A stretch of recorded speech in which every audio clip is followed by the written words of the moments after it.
Bienvenue dans la capsule 6. Je suis Boris Efwa Abba, agriculteur, entrepreneur, fondateur, manager et promoteur du projet d'entreprise agricole Agribusiness Activities ABA. Aujourd'hui, nous allons vous parler de la capsule 6, ce qui s'est fait durant cette semaine, entre la capsule 5 à aujourd'hui. Qu'est-ce qui s'est passé? Les animaux ont pris du poids et comme la dernière fois, on était content, on a essayé de stabiliser cette joie, mais tout en sachant et en maintenant la réflexion.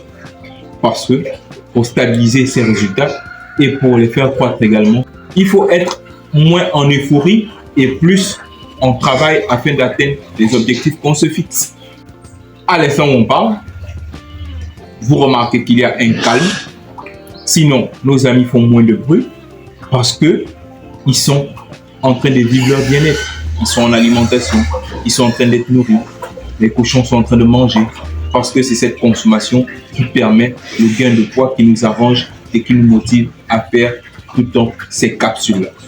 Ayant compris en général ce qui se passe, parce que dans les précédentes capsules, vous avez la formulation, vous avez le process, vous avez comment ça se passe pour avoir ces gains de poids là. Aujourd'hui, on va plus s'atteler sur des astuces, des conseils, des trucs que les éleveurs doivent savoir afin de rentabiliser et d'être plus productifs. Aujourd'hui, on va parler de deux astuces. La première, on va parler du fait de traiter ses animaux. Un bon éleveur qui fait de l'embauche porcine doit savoir que il a deux produits vétérinaires qu'il doit utiliser en permanence.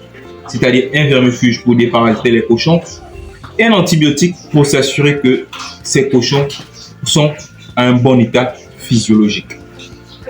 Par usage de ces produits, comment savoir que ces produits ont été bien utilisés et ils sont efficaces? Et c'est là l'astuce. En tant qu'éleveur, chaque matin quand vous rentrez dans votre exploitation, quand vous regardez vos différents animaux, je vous recommande de regarder la quantité de fientes, la quantité de déchets, la quantité de caca des cochons qu'il y a. Et après traitement, regardez encore la quantité.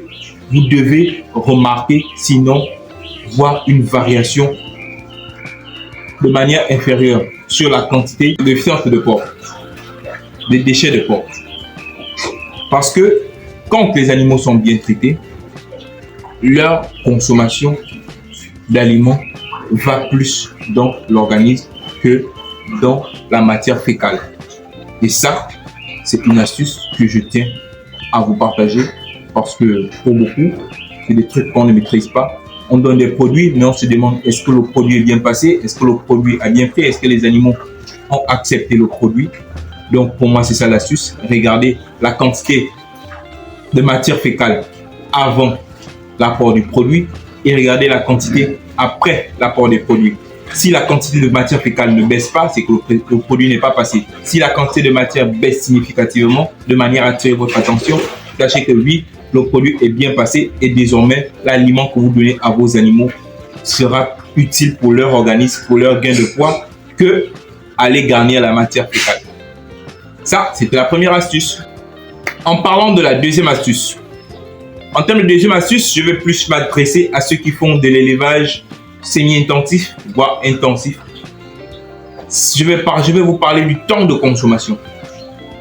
Qu'est-ce qu'on entend par temps de consommation? C'est le temps entre le moment que vous mettez l'aliment, que vous donnez l'aliment à vos porcs et le temps qu'ils terminent de vider cet aliment-là. Pour des porcs qui sont en embouche, qui doivent prendre du poids nécessairement et de manière intense, je vais vous conseiller un temps de consommation d'environ 60 minutes. Donc, qu'est-ce que ça veut dire?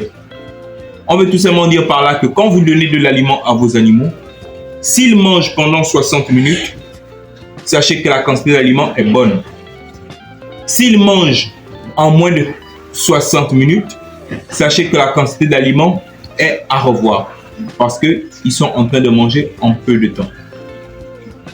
Et ça, c'est l'astuce pour aider ceux qui veulent savoir est-ce que mon troupeau mange une bonne quantité d'aliments? Est-ce que la quantité d'aliments n'est pas trop? Est-ce que la quantité d'aliments est inférieure? Quel sera mon gain de poids? La pesée permet de savoir déjà quel a été le gain de poids, mais sur le terrain, en tant qu'éleveur, semi-intensif, sinon intensif, le temps de consommation doit vous orienter à savoir si vous donnez trop d'aliments à vos cochons ou bien si vous donnez moins d'aliments à vos cochons. Le bon temps pour moi est entre 60 minutes à 90 minutes de consommation, temps de consommation. Parce que quand l'aliment est succulent, quand vous donnez ça au cochon, il se met à manger tout de suite. Et rassurez-vous, il arrête de manger quand il sent que c'est vide. Et parce qu'il fait ça, vous pouvez calculer le temps de consommation.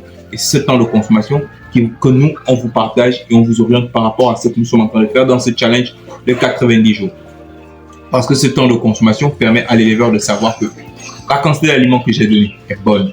La quantité d'aliments que j'ai donné est trop. La quantité d'aliments que j'ai donné est moins. Et par rapport à vos objectifs, vous variez la quantité d'aliments, vous voyez le temps de consommation et vous pouvez ajuster en fonction de vos pesées hebdomadaires et leur gain de poids.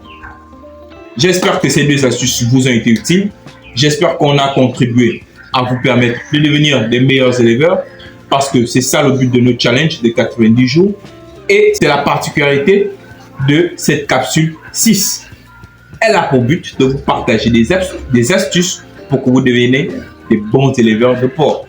Merci pour ce rendez-vous hebdomadaire. Merci pour votre attention par rapport à cette capsule 6. On vous donne rendez-vous à la prochaine capsule.